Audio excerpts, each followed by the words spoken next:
Hi hello नमस्कार मैत्रिणींनो, मी कोमल स्वागत करते तुमचं आपल्या एका छानशा व्हिडिओमध्ये। तर महाराष्ट्राची लोकप्रिय डिश म्हणजेच पुरणपोळी। महाराष्ट्राच्या प्रत्येक घरामध्ये प्रत्येक सणाला पुरणपोळी ही केली जाते। कोणत्याही देवी देवतांचा सण असो, उत्सव असो, त्यांच्या नैवेद्यासाठी पुरणपोळीचा स्वयंपाक हा केलाच जातो। तर अशीच पुरणपोळी कशी बनवायची ते मी आज तुमच्याबरोबर शेअर करणार आहे आणि यामध्ये काही टिप्स आणि ट्रिक्स तुमच्याबरोबर शेअर करणार आहे। तर व्हिडिओ स्किप न करता शेवटपर्यंत बघा, म्हणजे तुम्हाला मी ज्या काही टिप्स आणि ट्रिक्स शेअर केलेल्या आहेत त्या तुम्हाला कळतील। चला तर व्हिडिओला सुरुवात करूया।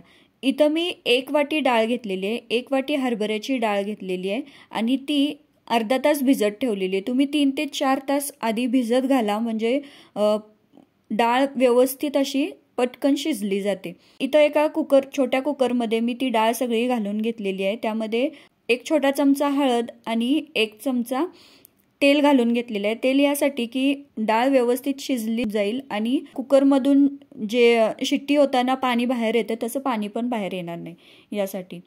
कुकर होतोय तोवर आपण कणिक मळून घ्यायची। इथं मी गव्हाचं पीठ घेतलेलं आहे। यामध्ये मी मैदा अजिबात मिक्स करत नाहीये, पूर्ण गव्हाच्या पिठाची आपण पोळी बनवतोय। तर गव्हाचं पीठ घेतलेलं आहे। गव्हाचं पीठ मी 4 वाटी घेतलेलं आहे। त्यामध्ये थोडीशी हळद आणि मीठ घालून आपण हे छान असं मळून घ्यायचंय। पीठ मळताना, कणिक मळताना आपण ती व्यवस्थित मळायची, थोडी घट्टच मळायची, घट्ट चांगली मळून घ्यायची आणि परत त्यामध्ये थोडं थोडं पाणी घालून ती छान अशी मऊ करून घ्यायची। एकदमच जास्त पाणी घालून ती पातळ करायची नाही, कणिक घट्ट मळून घ्यायची आणि या पद्धतीनं थोडंसं पाणी लावून छान अशी मळून घ्यायची। थोडीशी मेहनत करायला लागते, कारण कणिक आपली जर व्यवस्थित झाली तर पोळ्या अतिशय छान येतात, फाटत नाहीत। आणि तुम्ही जर पहिल्यांदाच पोळ्या करत असाल तर आपण गव्हाचं पीठ जे घेतलंय त्यामध्ये निम्म गव्हाचं पीठ आणि निम्म मैदा तुम्ही घेऊ शकता, किंवा मग थोडाफार मैदा तुम्ही यामध्ये घाला, म्हणजे तुम्हाला पोळ्या व्यवस्थित लाटता येतील, त्या फाटणार। पुरणपोळी बनवताना कणकेला थोडी मेहनत घ्यावी लागते। ते म्हणतात ना तसं, मेहनत का फल मीठा होता है, तसंच काहीसं थोडीशी मेहनत करावी लागते। आता हे पूर्ण मी कणिक मळून घेतलेली नाहीये, थोडंसं आपण घट्टच ठेवलेली आहे आणि ती आता झाकून मी बाजूला ठेवून घेते। आपली बाकीचं पुरण वगैरे होऊपर्यंत ती कणिक आपली छान व्यवस्थित अशी भिजली जाईल। तर इथं आपण 1 वाटी डाळ घेतलेली आहे हरभऱ्याची, त्याला 1 वाटी मी गूळ घालून घेते। गुळाचं प्रमाण तुम्हाला जर कमी गोड हवं असेल तर तुम्ही थोडंसं प्रमाण कमी करू शकता, पण हे प्रमाण अगदी व्यवस्थित आहे। तर गूळ खिसून झालाय, डाळ कशी शिजली आपण बघून घेऊया। डाळ पूर्ण कुकर थंड झाल्याशिवाय तुम्ही कुकर उघडू नका, म्हणजे मग डाळ व्यवस्थित शिजली जाईल। इथं मी लगेच उघडली, त्यामुळे थोडीशी डाळ शिजायची राहून गेली, पण त्यासाठी काय ट्रिक वापरायची हे पण मी पुढे तुम्हाला सांगणार आहे। व्हिडिओ स्किप न करता बघत राहा। इथं मी एका कढईमध्ये आपली पुरणाची जाळी कढईवर ठेवून घेतलेली आहे। तुम्ही कुठलं पण भांडं घेऊ शकता, ज्यात तुम्ही पुरण बनवणार आहात, आटवणार आहात, ते भांडं तुम्ही घ्या आणि त्यामध्ये छान अशी ही जाळी ठेवून घ्यायची आणि त्या जाळीत आपण सगळं ही डाळ नितळून घ्यायची, म्हणजे त्यातलं जे एक्स्ट्राचं पाणी आहे ते बाजूला करून घ्यायचं। हे पाणी फेकायचं नाही, हे पाणी आपल्याला पोळ्यांची जी आमटी असते, म्हणजे कटाची आमटी असते, त्याला ते आपण पाणी वापरायचं। तर त्या कढईमध्ये मी ही सगळी डाळ घालून घेतलेली आहे। आता आपल्याला हे शिजवून घ्यायचे। गॅसवर डाळ ठेवलेली आहे, बारीकच गॅस ठेवायचा आहे, मीडियम टू लो फ्लेम ठेवायचे, जास्त हाय फ्लेम ठेवायची नाही।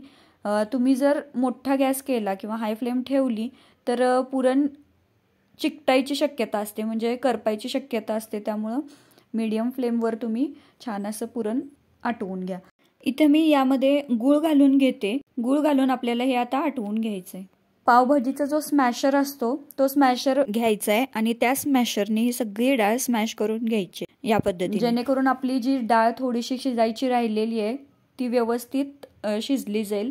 त्या स्मॅशरच्या साहाय्याने व्यवस्थित स्मॅश करून घेते, म्हणजे गुळाबरोबर ती डाळ व्यवस्थित शिजली जाईल। छान असं स्मॅश केलेलं आहे। पुरण करताना जेव्हा आपण हे आटवतो त्यावेळेला ते एकसारखं हलवत राहायचं।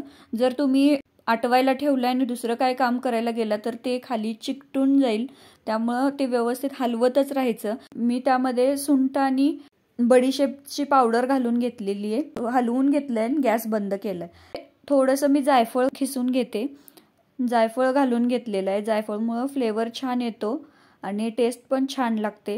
आता परत एकदा हे सगळं मिक्स करायचं। तर इथं आपलं पुरण शिजून तयार झालेलं आहे। आता आपण याला वाटून घ्यायचं आहे। इथं पुरण वाटायला मी मगाशी आपली डाळ नितळायला जी जाळी घेतलेली पुरणाची, तीच जाळी परत वापरलेली आहे आणि ज्यामध्ये आपण पुरण सगळं शिजवलंय ते भांडं मी खाली घेतलेलं आहे आणि फुलपात्राच्या साहाय्याने हे आपल्याला छान असं गाळून घ्यायचं आहे, म्हणजे वाटून घ्यायचं आहे। पुरण वाटताना नेहमी पुरण हे गरमच असायला पाहिजे, कारण गरम गरम जेव्हा आपण डाळ घेतो त्यावेळेला ते पटकन वाटलं जातं। तुम्ही जर थंड झाल्यावर वाटला तर ते पटकन वाटलं जात नाही। त्यामुळं डाळ जेव्हा गरम असते, म्हणजे जेव्हा आपण पुरण आटवतो त्याच वेळेला लगेचच ती डाळ वाटायला घ्यायची, म्हणजे व्यवस्थित आपलं पुरण वाटून तयार होतं। तुम्ही मिक्सरला पण लावलं तर चालतंय, मिक्सरच्या भांड्यात पण हे छान वाटून होतंय, पण मी इथं जाळीमध्ये घेऊन वाटते। आपले सगळं पुरण वाटून तयार झाले, ते मी एका पातेल्यात काढून घेतले। आता आपण कणिक कशी झाली ते बघूया। कणिक आपली छान भिजलेली आहे आणि ती कणिक आपण परत एकदा एकसारखी करून घ्यायची आहे। जर घट्ट वाटत असेल तर थोडंसं पाणी घालून ती परत मऊ करून घ्यायची आहे। इथं मी थोडंसं पाणी घेतलंय आणि ती कणिक मऊ करून घेते। आपलं पुरण जसं असेल ना, म्हणजे आपलं पुरण जसं घट्ट किंवा पातळ कसं आहे त्या हिशोबाने आपल्याला कणिक घ्यायची आहे। पुरण पातळ आहे आणि कणिक जर तुम्ही घट्ट घेतली तर ते पोळ्या त्याच्या व्यवस्थित होणार नाहीत, किंवा कणिक पातळ आणि पुरण घट्ट आहे असं असलं तरी सुद्धा पोळ्या व्यवस्थित होणार नाहीत। जसं पुरण आहे तशीच तुम्हाला कणिक घ्यायची आहे। आता तेल लावून छान असं परत एकदा कणिक मळून घेते, मी मऊ करून घेते। आता आपल्याला याच्या पोळ्या लाटून घ्यायचे। इथं मी कणकेचा छोटासा गोळा करून घेते। आपल्याला गोळा हा लहान घ्यायचा आहे, म्हणजे आपण नेहमी चपातीला जेवढा गोळा घेतो त्याच्यापेक्षा छोटा गोळा घ्यायचा आहे आणि तो असा बोटांच्या साहाय्याने असं पसरून घ्यायचं आहे। जेवढा आपण गोळा घेतलाय तेवढंच आपल्याला यामध्ये पुरण घालून घ्यायचं आहे। असं पुरणाचं हाताने असं मुटका करून घ्यायचा आणि ते आपल्याला या कणकेमध्ये घालून घ्यायचं आहे। ती बोटांच्या साहाय्याने व्यवस्थित आत घालून कणिकवर व्यवस्थित आतलं पुरण पूर्ण पॅक करून घ्यायचं आहे। या पद्धतीनं आपण छान असा गोळा करून घेतला।